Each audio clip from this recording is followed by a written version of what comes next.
दिल दुखता है भाई जब पता चलता है कि कुछ लोगों के पोर्टफोलियो में केवल आईटी स्टॉक्स ही है। आए दिन भाई साहब जिसे देखो कोई ना कोई खबर पे पिट जाते हैं।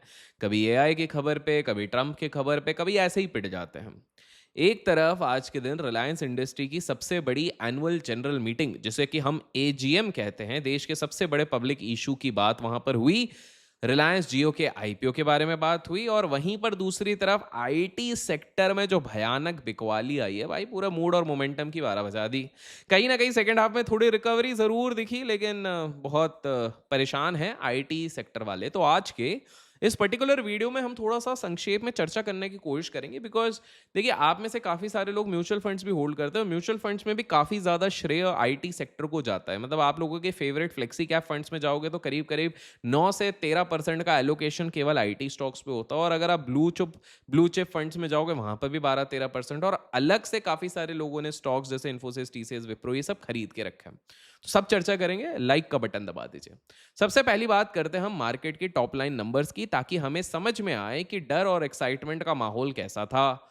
आज सेंसेक्स अच्छा खासा पॉइंट्स के साथ टूट गया, बिखर गया। निफ्टी 50 भी कहीं ना कहीं टूटा और वो 24,000 के साइकोलॉजिकल मार्क के नीचे कहीं ना कहीं जाने लग गया, जिसके चक्कर में लोगों को टेंशन हो गई कि भैया ये क्या हो रहा है, ये तो नीचे आ गया, अब क्या करें यहाँ पे।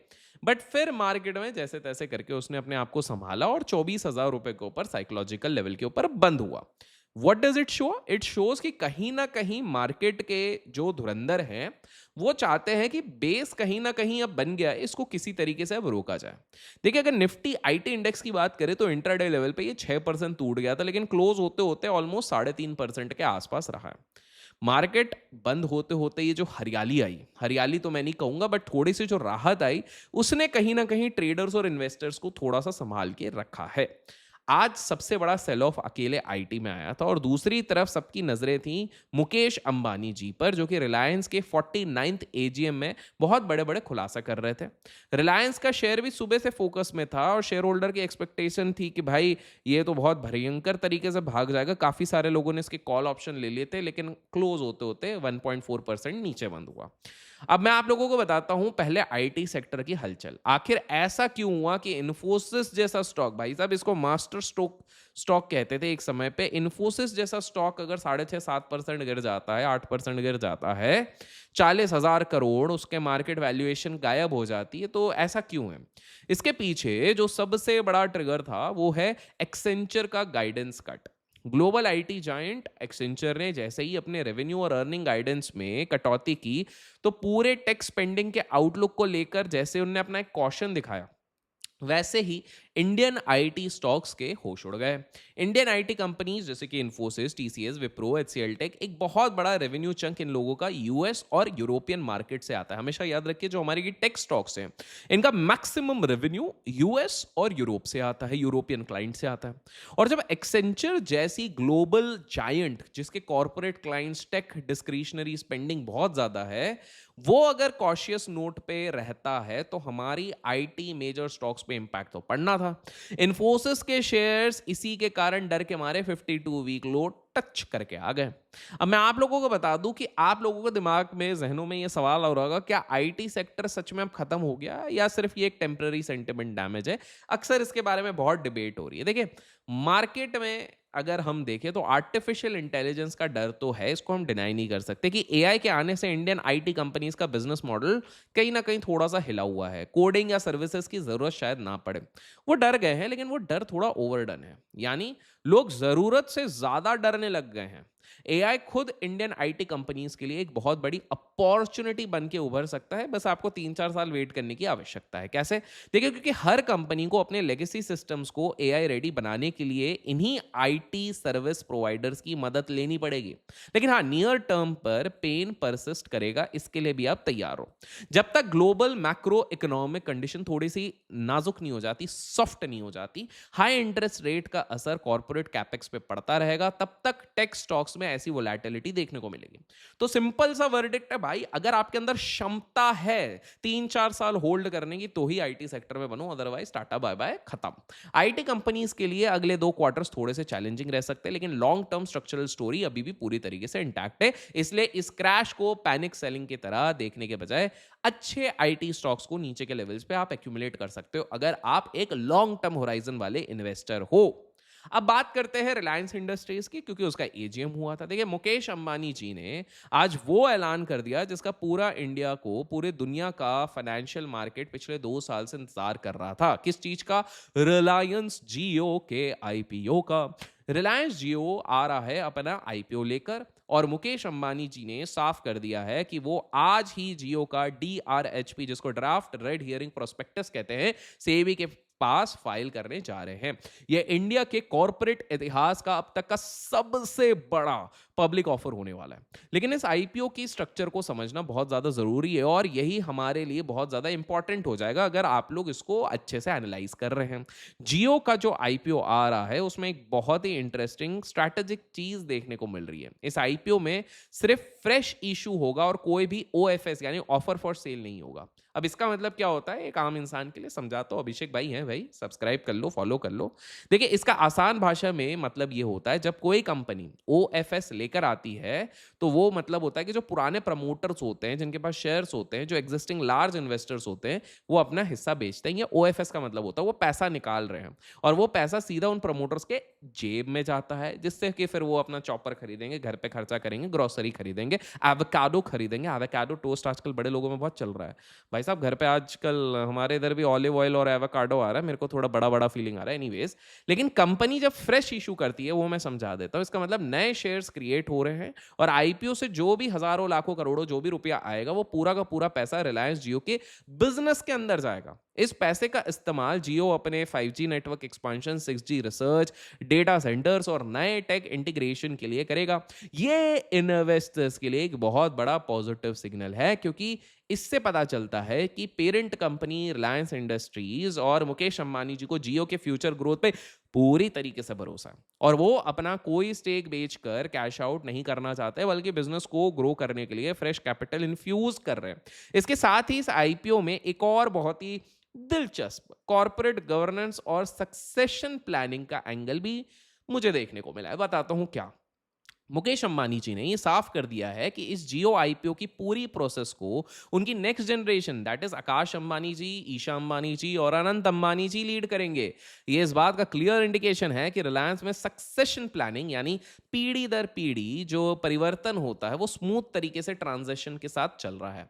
आकाश अंबानी जी पहले से ही जियो के टेलीकॉम बिजनेसेस को देख रहे थे, ईशा जी रिटेल हैंडल कर रही थी, और अनंत जी न्यू एनर्जी और रिफाइनरी ऑपरेशंस को कहीं ना कहीं मॉनिटर कर रहे थे। इन तीनों को इस मेगा आईपीओ के फ्रंट सीट पर बिठाकर मुकेश अंबानी जी ने ग्लोबल इन्वेस्टर्स को यह भरोसा दिलाया है कि रिलायंस का फ्यूचर भी सेफ है और विजनरी हैंड्स में है।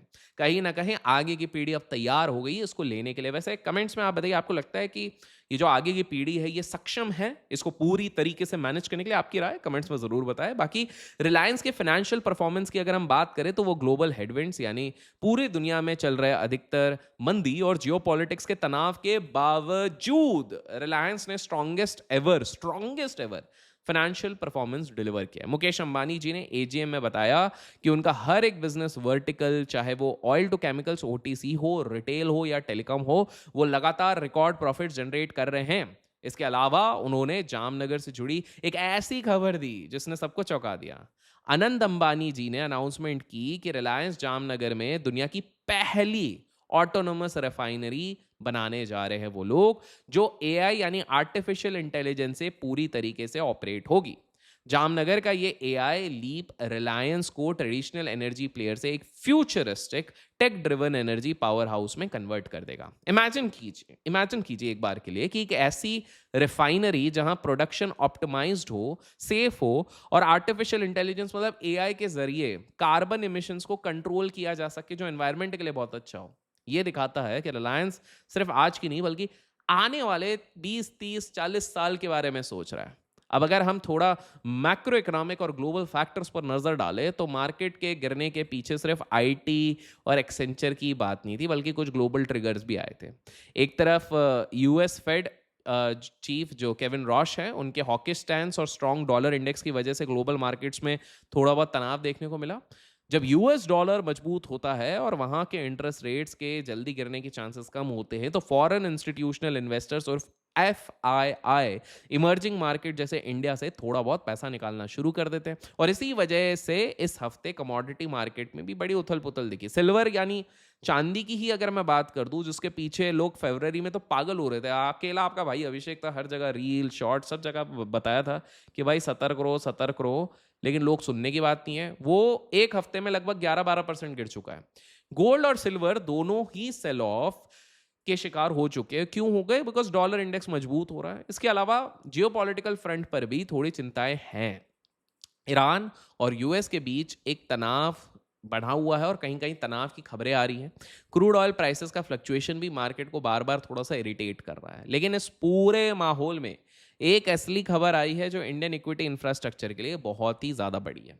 बीएसई इंडेक्स सर्विसेज ने एक नया इंडेक्स लॉन्च किया है जिसका नाम है बीएसई सात्विक 100 इंडेक्स। ये इंडेक्स उन इन्वेस्टर के लिए है जो शाकाहारी, एथिकल और सात्विक प्रिंसिपल्स के हिसाब से इन्वेस्टमेंट करना चाहते हैं। बहुत बढ़िया बात है भाई, अब सात्विकता इंडेक्सेस में भी आ गई। इस इंडेक्स में ऐसी कंपनीज को शामिल किया जाएगा जो लिकर, मीट प्रोसेसिंग या अनएथिकल बिजनेसेस में इन्वॉल्व नहीं होती। ये इंडिया के domestic ESG, environmental, social and governance investment space को एक नया रास्ता देगा और बहुत सारे रिटेल और इंस्टीट्यूशनल इन्वेस्टर्स जो एथिकल इन्वेस्टमेंट करना चाहते हैं उनके लिए एक नया बेंचमार्क होगा।